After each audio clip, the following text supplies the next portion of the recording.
May has been a tough one for many crypto investors worldwide. Hug one today. It goes a long way.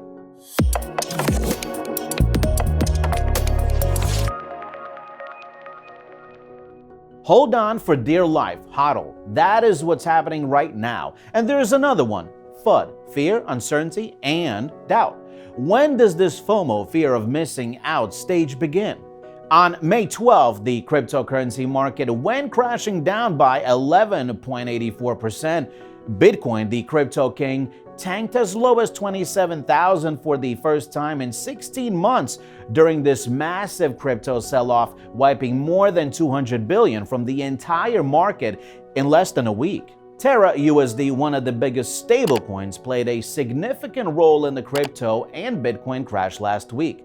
The stablecoin created to be pegged to the $1 tanked as low as 15 cents as investors sold off their tokens out of fear. Terra Protocol's Luna token, which was created by the project to help hold TerraUSD's value, is also in shambles. As of early April, Luna traded at $119, but now selling for a fraction of a penny. It lost more than 99% of its value in 24 hours. The losses are enormous, with Luna currently trading at $0.002. Experts who were skeptical of the Terra ecosystem claimed that the logic behind TerraUSD was flawed and that its collapse is not surprising. Then there are some who speculate that some kind of an attacker, a big whale, attempted to break TerraUSD, or simply UST, in order to profit from shorting Bitcoin, that is, betting on its price going down.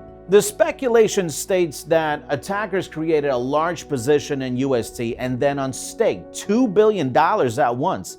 It depegged UST, which meant Terra's team had to sell portions of its Bitcoin reserve to repeg the stablecoin. Once investors saw that UST lost its peg, they then rushed to unstake and sell their UST, which would require more Bitcoin reserves to be sold, adding further sell pressure. Again, this is still just a speculation.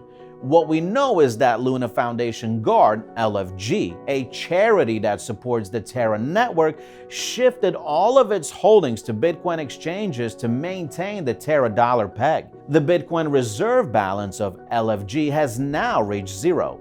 Then, we also know that Dukascoin, founder of the TerraUSD and token Luna, is known for branding his critics as poor, and that former employees of Terra are claiming that Dukascoin was also the founder of another fake stablecoin project called Basis Cash. What happened to Basis Cash? It didn't even achieve dollar parity. Another stablecoin, Tether, USDT, though not linked to Dukascoin, was also affected by the negative sentiment and fell to 95 cents, briefly losing its peg to the US dollar, but it has now recovered to 99 cents. It's no doubt that the cryptocurrency market is seeing one of its worst sell-offs since 2020 rally.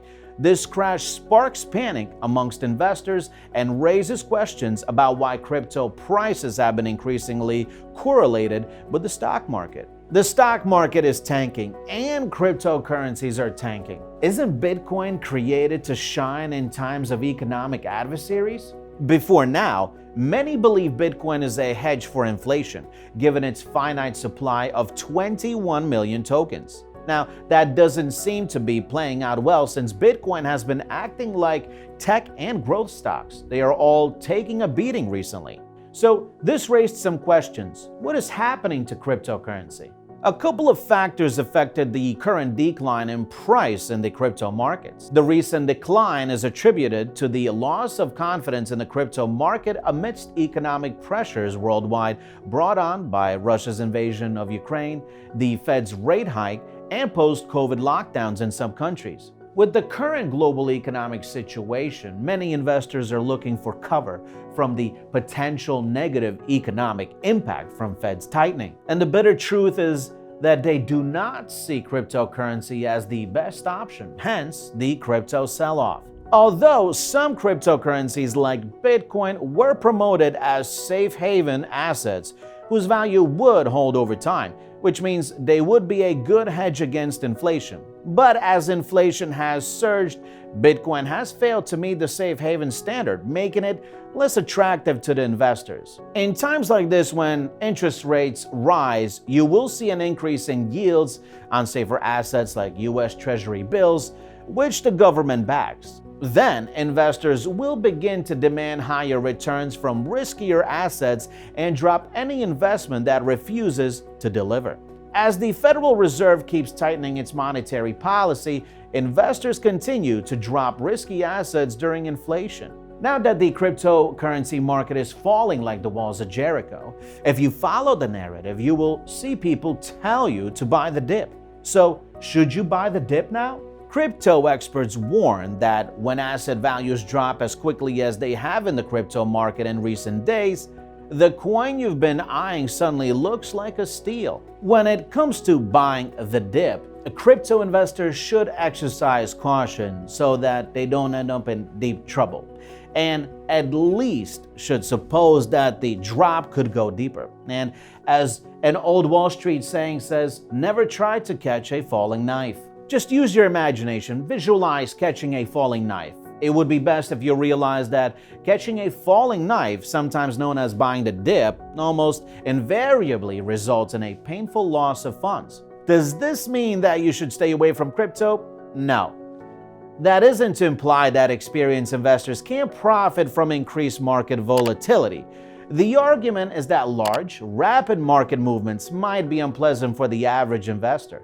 That's all we have for this episode of On Finance. Thank you so much for tuning in. Make sure you subscribe and check out all of our social media channels and keep yourself updated on all sorts of financial news around the world and maybe support your future investment decision. I'll see you on the next episode. Thank you.